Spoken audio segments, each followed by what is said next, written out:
Danny తన friend కార్ల్తో striking vipers game ఆడుతాడు. గేమ్ చాలా ఇంట్రెస్టింగ్ గా ఉంటుంది. ఇద్దరూ పొద్దున్న దాకా ఆడుతూనే ఉంటారు. 11 years తరువాత డానీకి పెళ్ళయి కొడుకు ఉన్నాడు. ఇవాళ డానీ బర్త్డే. తనకి 38 సంవత్సరాలు. డానీకి మోకాళ్ళ సర్జరీ అయింది. సరిగ్గా నడవలేడు. కార్ల్ డానీకి striking vipers X video game gift గా ఇస్తాడు. కార్ల్కి గర్ల్ ఫ్రెండ్ ఉంది. నైట్ డానీకి కార్ల్ నుంచి ఇన్విటేషన్ వస్తుంది. ఇద్దరూ గేమ్ ఆడతారు. ముందు క్యారెక్టర్స్ చూస్ చేసుకోవాలి. కార్ల్ క్యారెక్టర్ అమ్మాయిది రాక్సైట్. డానీది అబ్బాయి క్యారెక్టర్ లాన్స్. తల మీద డివైస్ పెట్టుకుని గేమ్ లోకి వెళ్తారు. వాళ్ళు నిజంగా గేమ్ లోకి వెళ్ళినట్టు ఉంటుంది. గేమ్ లో ఫైట్ చేసుకుంటుంటే నిజంగా ఫీల్ అవుతారు. డానీకి మోకాలు నొప్పి కూడా ఉండదు. ఫైట్ చేసుకుంటూ సడన్ గా కార్ల్ డానీని కిస్ చేస్తాడు. డానీ షాక్ అయ్యి ఏం చేస్తున్నావు అంటే కార్ల్ వెళ్ళిపోతాడు. నెక్స్ట్ రోజు సాయంత్రం డానీ వైఫ్ పార్టీకి వెళ్తుంది. డానీ తన కొడుకుని నిద్రపుచ్చి హాల్ కి వస్తాడు. నైట్ కార్ల్ డానీకి ఇన్విటేషన్ పంపిస్తాడు. ఇద్దరు ఈసారి గేమ్ మాత్రమే సీరియస్ గా ఆడదాం అనుకొని గేమ్ లోకి వెళ్తారు. కానీ మళ్ళీ కిస్ చేసుకుంటారు. మధ్యలో డానీ కొడుకు డానీని లేపి మంచినీళ్ళు కావాలని అడుగుతాడు. డానీ గేమ్ నుంచి బయటికి వస్తాడు. కార్ల్తో సారీ, సడన్ గా గేమ్ నుంచి వెళ్ళిపోయాను. మా కొడుకు నన్ను లేపాడు అని మెసేజ్ పెడతాడు. రోజు నైట్ గేమ్ ఆడుతూ గేమ్ లో డానీ కార్ల్ రిలేషన్షిప్ లో ఉంటారు. డానీ తన ఫ్యామిలీతో సరిగ్గా ఉండడు. పెళ్లి రోజుని మర్చిపోతాడు. తన వైఫ్ గుర్తు చేస్తుంది. డానీ కార్ల్ కి ఇవాళ మా పెళ్లి రోజు, గేమ్ కి రాలేను అని మెసేజ్ పెడతాడు. కార్ల్ తన గర్ల్ ఫ్రెండ్ తో సరిగ్గా ఉండలేకపోతాడు. ఆ రోజు సాయంత్రం డానీ తన వైఫ్ డిన్నర్ కి వెళ్తారు. వైఫ్ డానీతో ఏమైంది, నాతో ఎందుకు సరిగ్గా ఉండట్లేదు, ఎఫైర్ పెట్టుకుంటున్నావా అని ఏడుస్తూ అడిగితే డానీ అలాంటిదేమీ లేదు అంటాడు. ఇంటికి వెళ్లి ప్లే స్టేషన్ ని కబోర్డ్ లో పెట్టేస్తాడు. కార్ల్ కి కాల్ చేసి ఇంకా ఆపేద్దాం, నా వైఫ్ ని మోసం చెయ్యలేను అంటే కార్ల్ నిజంగా జరగట్లేదు కదా, మోసం ఎలా అవుతుంది అంటే డానీ నేనింక నీతో గేమ్ ఆడను అని ఫోన్ పెట్టేస్తాడు. 7 నెలల తరువాత డానీ వైఫ్ ప్రెగ్నెంట్. డానీ తన ఫ్యామిలీతో టైం గడుపుతున్నాడు. మోకాలు నొప్పి వల్ల కొడుకుతో సరిగ్గా ఆడుకోలేకపోతాడు. ఇవాళ డానీ బర్త్డే. డానీకి సర్ప్రైజ్ ఇద్దామని వైఫ్ కార్ల్ ఇంటికి భోజనానికి పిలుస్తుంది. వైఫ్ పక్కకి వెళ్ళినప్పుడు డానీ కోపంగా ఎందుకు వచ్చావు అని అడుగుతాడు. కార్ల్ నేను నిన్ను మర్చిపోలేకపోతున్నాను, ఇవాళ ఒక్కరోజు నాతో గేమ్ ఆడు అంటే డానీ కోప్పడతాడు. నైట్ నిద్రపోవాలని ట్రై చేస్తాడు కానీ నిద్ర రాదు. కార్ల్తో గేమ్ ఆడతాడు. ఇద్దరూ గేమ్ లో కిస్ చేసుకుంటారు. కార్ల్ మాటల్లో ఐ లవ్ యూ అంటాడు. డానీ ఇది కరెక్ట్ కాదు, 30 నిమిషాల్లో నన్ను స్కూల్ దగ్గర కలువు అని గేమ్ లో నుంచి వెళ్ళిపోతాడు. రియల్ వరల్డ్ లో డానీ కార్ల్ స్కూల్ దగ్గర కలుస్తారు. వాళ్ళిద్దరికీ అట్రాక్షన్ ఉందా లేదా అని తెలియడానికి కిస్ చేసుకుంటారు. ఫీలింగ్స్ ఏమీ ఉండవు. ఇద్దరు గేమ్ లోనే అట్రాక్ట్ అవుతున్నారు. మాటల్లో గొడవ అవుతుంది. తన్నుకుంటారు. పోలీస్ అరెస్ట్ చేస్తారు. డానీ వైఫ్ డానీని ఇంటికి తీసుకువెళ్తుంది. ఎందుకు మీ ఇద్దరు తన్నుకున్నారు, ఏమైంది అంటే డానీ నిజం చెప్తాడు. డానీ తన వైఫ్ డీల్ మాట్లాడుకుంటారు. సంవత్సరం తరువాత డానీకి తన వైఫ్ కి ఇంకొక బేబీ పుడుతుంది. ఇప్పుడు ఇద్దరికి లైఫ్ బోరింగ్ గా ఉంటుంది. ఎక్సైటింగ్ గా ఉండడానికి నెలలో ఒక రోజు డానీ గేమ్ లో కార్ల్తో ఉండొచ్చు. డానీ వైఫ్ తనకి నచ్చిన వాళ్లతో డేట్ కి వెళ్తుంది.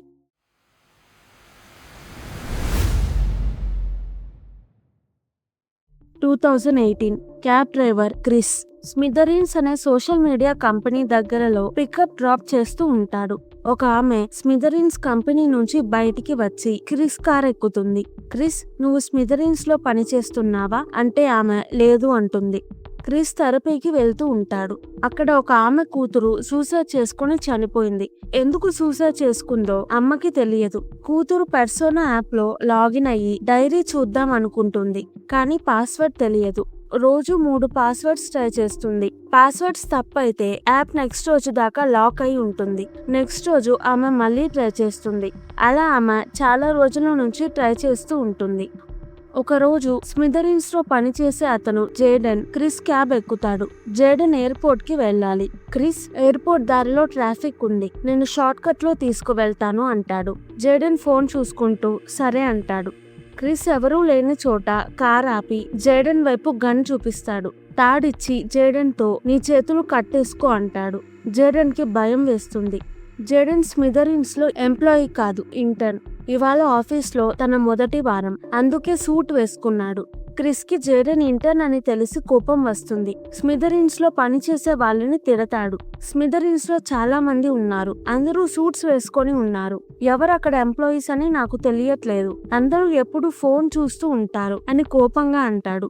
జేడెన్ పారిపోతాడు, కానీ క్రిస్ తనని పట్టుకొని ఇంకొక కార్ డిక్కీలో వేస్తాడు. జేడెన్, నాకు క్లాస్ట్రోఫోబియా ఉంది, ఇరుకైన చోట ఉండలేను అని బ్రతిమాలతాడు. క్రిస్ జేడెన్ మీద క్లాత్ కప్పి సైలెంట్ గా బ్యాక్ సీట్ లో పడుకోమంటాడు. జేడెన్ వామిట్ వస్తుంది అని లెగుస్తాడు. పోలీస్ చూస్తారు. డౌట్ వచ్చి క్రిస్ కార్ ని ఫాలో అవుతారు. క్రిస్ ఫాస్ట్ గా వెళ్తూ సైకిల్లో వచ్చే వాళ్ళని చూసుకోకుండా గుద్దుతాడు. సడన్ బ్రేక్ వేస్తాడు. కారు మళ్ళీ స్టార్ట్ అవ్వదు. పోలీస్ వచ్చేస్తారు.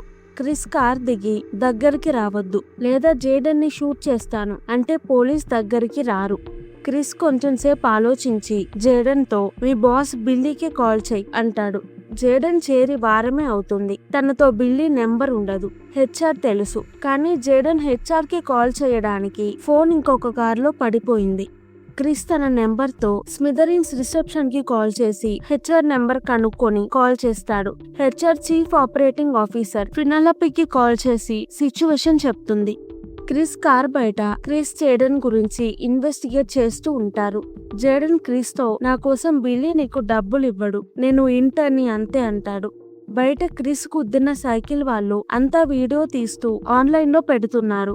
ఫినాలపీ క్రిస్ తో బిల్లీకి కాల్ చేయడానికి ట్రై చేస్తున్నాము, నీ డిమాండ్స్ ఏంటి అంటే క్రిస్ నేను బిల్లీతో తప్ప ఎవ్వరితో మాట్లాడను అంటాడు. ఫినాలపీ బిల్లీకి కాల్ చేయడానికి ట్రై చేస్తున్నాము అని కాల్ హోల్డ్ లో పెడుతుంది.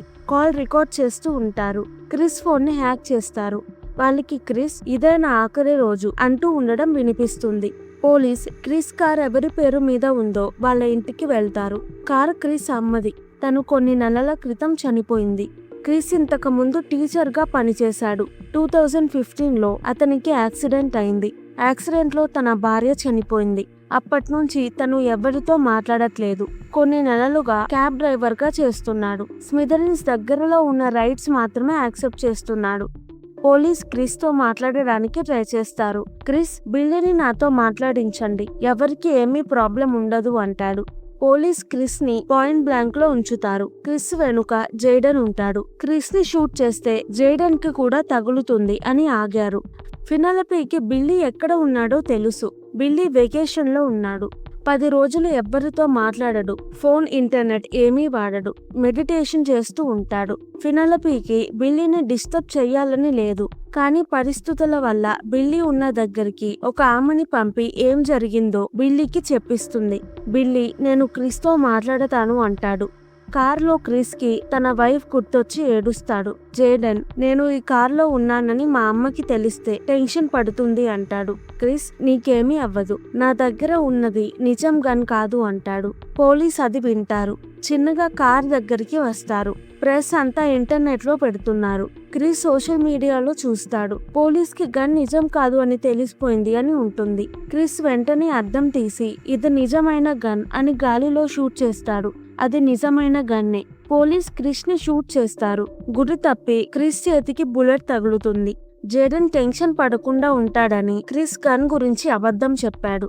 క్రిస్ ఫినాలపీతో బిల్లీని 5 నిమిషాల్లో కనెక్ట్ చేయకపోతే నేను నిజంగా జేడెన్ ని చంపేస్తాను అంటాడు.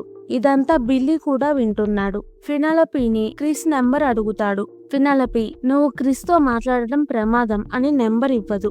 బిల్లీ శాటిలైట్ ద్వారా క్రిస్ ఫోన్ కి కాల్ చేస్తాడు. క్రిస్ తను చెప్పాలనుకున్నదంతా బిల్లీతో చెప్తాడు. 3 సంవత్సరాల క్రితం క్రిస్ స్మిథరిన్స్ యాప్ కి అడిక్ట్ అయ్యాడు. పొద్దున్న నుంచి సాయంత్రం దాకా ఫోన్ చూస్తూనే ఉంటాడు. ఒకరోజు క్రిస్ తన వైఫ్ డ్రైవ్ చేసుకుంటూ వెళ్తారు. వైఫ్ టైర్డ్ అయ్యి నిద్రపోతుంది. క్రిస్ కి బోర్ కొడుతుంది. అప్పుడు స్మిథరిన్స్ యాప్ నుంచి నోటిఫికేషన్ వస్తే క్రిస్ ఫోన్ తీసి చూస్తాడు. యాక్సిడెంట్ అయ్యి క్రిస్ వైఫ్ చనిపోతుంది. క్రిస్ కార్ ని గుద్దిన అతను కూడా చనిపోయాడు. అతను తాగుండడం వల్ల నింద అతని మీద పడింది. కానీ క్రిస్ నేను ఫోన్ చూడడం వల్ల యాక్సిడెంట్ అయింది, నా వైఫ్ చనిపోయింది అని బాధపడతాడు. ఈ విషయం ఎవ్వరికీ చెప్పలేడు. స్మిథరీన్స్ యాప్ని అంత ఎడిక్టివ్గా చేసిన బిల్లీతో మాట్లాడదాం అనుకుంటాడు. బిల్లీ, నీ వైఫ్ చనిపోయినందుకు సారీ, ఇలా జరిగి ఉండకూడదు. స్మిథరీన్స్ యాప్ తయారు చేసింది నేనే, కానీ ఇప్పుడు నా చేతుల్లో ఏమీ లేదు. స్టాఫ్ యాప్ని అప్డేట్ చేస్తూ ఉంటారు, ఎడిక్టివ్గా చేస్తున్నారు. నేను దీనిని ఆపలేకపోతున్నాను, నేను రిజైన్ చేస్తాను అంటుంటే క్రిస్ ఆపి, నువ్వేం చేస్తావో నాకు అనవసరం, నేను చెప్పాల్సింది చెప్పాను, నేను సూసైడ్ చేసుకోబోతున్నాను అంటాడు. బిల్లీ, అలా చెయ్యొద్దు, నీకేం సహాయం కావాలో చెప్పు, నేను చేస్తాను అంటాడు. క్రిస్ బిల్లీని పర్సోనా యాప్ ఓనర్ ఎవరో తెలుసా అంటే బిల్లీ తెలుసు అంటాడు. క్రిస్ థెరపీలో ఆమె కూతురి అకౌంట్ పాస్వర్డ్ కనుక్కోమంటాడు. పోలీస్ పాస్వర్డ్ కనుక్కొని థెరపీ ఆమెకి కాల్ చేసి చెప్తారు. ఆమె అకౌంట్ ఓపెన్ చేసి తన కూతురు ఎందుకు సూసైడ్ చేసుకుందో తెలుసుకుంటుంది. క్రిస్ జేడన్ ని వెళ్ళిపోమంటాడు. జేడన్, సూసైడ్ చేసుకోవద్దు, మీ ఫ్యామిలీ బాధపడతారు, నేను పోలీస్తో నువ్వు నాకు హాని చెయ్యలేదు అని చెప్తాను అంటాడు. క్రిస్ వినడు. కార్ దిగి వెళ్ళిపో అంటాడు. జేడన్ డోర్ లాక్ చేసి ఉంది అంటే క్రిస్ లాక్ తీయడానికి గన్ పక్కన పెడతాడు. జేడన్ గన్ క్రిస్ నుంచి లాక్కోవడానికి ప్రయత్నిస్తాడు. పోలీస్ క్రిస్ జేడన్ ని షూట్ చేయాలనుకుంటున్నాడు అని క్రిస్ ని షూట్ చేసి చంపేస్తారు. అందరూ స్మిథరీన్స్ లో క్రిస్ కి ఏమైందో చూస్తారు కానీ పట్టించుకోరు. బిల్లీ మళ్ళీ మెడిటేషన్ లోకి వెళ్తాడు.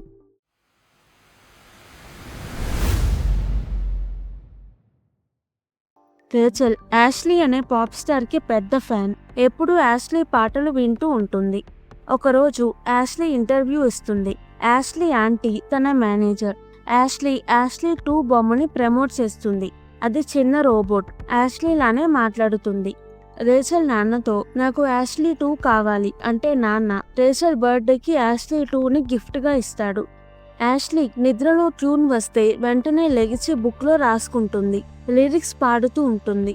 ఆంటీ వచ్చి, మంచి పాట, టాబ్లెట్స్ వేసుకున్నావా అంటే యాష్లీ వేసుకున్నాను అంటుంది. రేచల్ ఎప్పుడు యాష్లీ 2తో మాట్లాడుతూ ఉంటుంది. ఇల్లు మారినప్పటి నుంచి తనకి ఫ్రెండ్స్ లేరు. యాష్లీ 2ని ఫ్రెండ్ గా అనుకుంటుంది. రేచల్ అక్క జాక్ కి రేచల్ ఎప్పుడు యాష్లీ 2తో మాట్లాడడం నచ్చదు. యాష్లీ టీమ్ నెక్స్ట్ ఆల్బమ్ గురించి మాట్లాడుకుంటారు. ఆంటీ యాష్లీ ఆల్బమ్ కి పాటలు ఏమీ రాయట్లేదు అని టెన్షన్ పడుతుంది. పొద్దున యాష్లీ రాస్తున్న పాట విన్నాను, అస్సలు బాలేదు అంటుంది. నెక్స్ట్ వీక్ స్కూల్లో డాన్స్ కాంపిటీషన్ ఉంటుంది. రేచల్ కి వెళ్ళాలని ఉంటుంది కానీ ధైర్యం ఉండదు. యాష్లీ 2, నిన్ను నువ్వు నమ్ముకో, నువ్వు చాలా బాగా డాన్స్ వేస్తావు అంటుంది. రేచల్, నేను కాంపిటీషన్ కి వెళ్తాను అని రోజు ప్రాక్టీస్ చేస్తుంది. యాష్లీ 2 రేచల్ ని పొగుడుతూ ఉంటుంది. యాష్లీ, షోకి నేను డ్రెస్ వేసుకోను, ఆ డ్రెస్ వేసుకుంటే నేను ఎవరిలానో ఉన్నాను అనిపిస్తుంది అంటే ఆంటీ నీ కోసం ఫ్యాన్స్ టికెట్స్ కొని వెయిట్ చేస్తున్నారు, నువ్వు వాళ్ళ కోసమైనా డ్రెస్ వేసుకొని రావాలి అని యాష్లీకి టాబ్లెట్ ఇస్తుంది. యాష్లీ సరే అని టాబ్లెట్ వేసుకుంటుంది. ఆంటీ వెళ్ళంగానే టాబ్లెట్ ఊసేసి బాక్స్ లో పెడుతుంది. కొన్ని రోజుల నుంచి యాష్లీ ఆంటీ ఇచ్చే టాబ్లెట్స్ వేసుకోవట్లేదు. నెక్స్ట్ రోజు రేచల్ యాష్లీలా రెడీ అయి కాంపిటీషన్ కి వెళ్తుంది. డాన్స్ చేస్తూ జారి కింద పడుతుంది. ఆడియన్స్ ని చూసి భయం వేసి మధ్యలోనే స్టేజ్ దిగిపోతుంది. ఏడుస్తూ ఇంటికి వెళ్తుంది. యాష్లీ 2 ప్రాక్టీస్ చేపించింది, తన కష్టం వృధా అయిపోయింది అని బాధపడుతుంది. ఆంటీ యాష్లీ డ్రెస్సింగ్ రూమ్ లో యాష్లీకి తెలియకుండా కెమెరాస్ పెట్టించింది. తను టాబ్లెట్స్ ఊసేయడం రికార్డ్ అయి ఉంటుంది. అలానే తన డైరీ కూడా కనిపిస్తుంది. రేచల్ తన నాన్నతో బయటికి వెళ్తుంది. అప్పుడు జాక్ రేచల్ యాష్లీ 2కి చాలా కనెక్ట్ అయిపోతుంది. అదే మంచిది కాదు అని యాష్లీ 2ని దాచిపెడుతుంది. రేచల్ వచ్చేసరికి యాష్లీ 2 ఉండదు. రేచల్ యాష్లీ 2 ఏది అంటే జాక్, నేను చెత్తలో పడేశాను, అది నీకు అవసరం లేదు అంటుంది. రేచల్ జాక్కి గొడవ అవుతుంది. యాష్లీ ఇంట్లో ఆంటీ యాష్లీకి భోజనం చేసింది. ఇద్దరూ తింటూ ఉంటారు. ఆంటీ యాష్లీతో ఏమైనా ప్రాబ్లమా అంటే యాష్లీ, అవును, నేను నీకు చెప్తూనే ఉన్నాను, నా పాటల స్టైల్ మారుద్దాం అనుకుంటున్నాను అంటుంది. ఆంటీ టాబ్లెట్స్ ఎందుకు వేసుకోవట్లేదు అంటే యాష్లీ, మీరు నాకు ఇల్లీగల్ గా టాబ్లెట్స్ ఇస్తున్నారు, నేనింక నీ మాట వినను, నా దగ్గర ఎవిడెన్స్ ఉంది, పోలీస్ కేసు పెట్టగలను అని కోపంగా అంటుంది. ఆంటీ యాష్లీ ఊసేసిన టాబ్లెట్స్ అన్ని ఇప్పుడు తను తింటున్న భోజనంలో కలిపింది. అన్ని టాబ్లెట్స్ ఒకేసారి వేసుకోవడం వల్ల యాష్లీ కోమాలోకి వెళ్తుంది. న్యూస్ లో యాష్లీ అలర్జీ వల్ల హాస్పిటల్లో జాయిన్ అయింది, కోమాలోకి వెళ్లిపోయింది అని చెప్తారు. రేచల్ బాధపడుతుంది. జాక్ రేచల్ కి యాష్లీ 2ని తిరిగి ఇస్తుంది. 6 నెలల తరువాత యాష్లీ ఇంకా కోమాలోనే ఉంది. న్యూస్లో యాష్లీ బ్రెయిన్ ని కంప్యూటర్ కి కనెక్ట్ చేసి చూస్తే తను నిద్రలో పాటలు రాస్తూ ఉంది. ఏఐ ద్వారా యాష్లీ వాయిస్ తో పాటలు పాడించి ఆల్బమ్ రిలీజ్ చేయబోతున్నారు అని చెప్తారు. న్యూస్ వింటున్న యాష్లీ 2లో గ్లిచ్ వచ్చి స్విచ్ ఆఫ్ అవుతుంది. జాక్ రేచల్ యాష్లీ 2ని సిస్టమ్ కి కనెక్ట్ చేస్తారు. యాష్లీ 2 బ్రెయిన్ లో ఏదో డాట్ ఉంటే అది నొక్కుతారు. యాష్లీ 2లో యాష్లీ పర్సనాలిటీ ఉంటుంది. లిమిటర్ వల్ల యాష్లీ 2 40% బ్రెయిన్ మాత్రమే వాడగలుగుతుంది. డాట్ ప్రెస్ చేయడం వల్ల ఇప్పుడు యాష్లీ మొత్తం బ్రెయిన్ వాడగలుగుతుంది. యాష్లీ 2 జాక్ రేచల్ కి ఆంటీ గురించి చెప్తుంది. నాకు ఎలర్జీ లేదు. ఆంటీ కావాలనే నన్ను కోమాలోకి వెళ్లేలా చేసింది. నా బ్రెయిన్ నుంచి మ్యూజిక్ బయటికి తీస్తుంది. ఆంటీ ఎప్పుడూ నా లైఫ్ ని కంట్రోల్ చేస్తూ ఉంటుంది అని చెప్తుంది. రేచల్ జాక్ తో మనం యాష్లీకి హెల్ప్ చేయాలి అంటే జాక్ మన దగ్గర ఎవిడెన్స్ లేదు అంటుంది. యాష్లీ 2 నా ల్యాప్టాప్ లో ఎవిడెన్స్ ఉంది. నన్ను నా ల్యాప్టాప్ దగ్గరికి తీసుకువెళ్తే బ్లూటూత్ కనెక్ట్ చేసి అంతా డౌన్లోడ్ చేస్తాను. అది పోలీస్కి ఎవిడెన్స్ గా చూపించొచ్చు అంటుంది. జాక్ రేచల్ యాష్లీ 2ని తన ఇంటికి తీసుకువెళ్తారు. ఆంటీ అప్పుడే బయటికి వెళ్తుంది. బాడీ గార్డ్ ని డిస్ట్రాక్ట్ చేసి యాష్లీ రూమ్ కి వెళ్తారు. యాష్లీ ల్యాప్టాప్ లో ఎవిడెన్స్ లేదు. ఈ లైఫ్ నాకు వద్దు అని Ashley 2 Ashley life support system పీకేస్తుంది. సిస్టమ్ సౌండ్ వస్తుంది. యాష్లీ చనిపోయిందని రేచల్ బాధపడుతుంది. కానీ యాష్లీ కోమా నుంచి లెగుస్తుంది. బాడీగార్డ్ వచ్చి యాష్లీ లెగిచింది అని ఆంటీకి కాల్ చేసి చెప్తాడు. ఆంటీ, యాష్లీతో మనకి ఇంకా పనుంది, మళ్ళీ తనని కోమాలోకి పంపండి అంటుంది.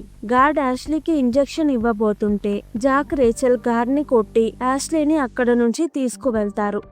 ఆంటీ ప్రపంచంకి యాష్లీ లైవ్ టూర్ కి రాలేకపోతుంది. అందుకే యాష్లీ హోలోగ్రామ్ సృష్టించాము అని అందరికీ చూపిస్తుంది. యాష్లీ, రేచల్, జాక్ అక్కడికి వెళ్లి ఆంటీని ఆపుతారు. యాష్లీని చూసి అందరూ షాక్ అవుతారు. పోలీస్ ఆంటీని అరెస్ట్ చేస్తారు. యాష్లీ పబ్ లో తనకి నచ్చిన పాటలు పాడుతూ ఎంజాయ్ చేస్తూ ఉంటుంది. జాక్ కూడా యాష్లీతో స్టేజ్ మీద పాడుతుంది. రేచల్, యాష్లీ 2 వాళ్ళకి సపోర్ట్ గా ఉంటారు. కొంతమంది ఆడియన్స్ యాష్లీ పాటలు ఎంజాయ్ చేస్తారు. ఇంకొంతమంది మాకు నచ్చలేదు అని వెళ్ళిపోతారు. ఈ వీడియో కనుక మీకు నచ్చినట్టయితే ప్లీజ్ వీడియోని లైక్ చేసి ఛానల్ని సబ్స్క్రైబ్ చేసుకోండి. Thank you. మళ్ళీ వచ్చే వీడియోలో కలుద్దాం.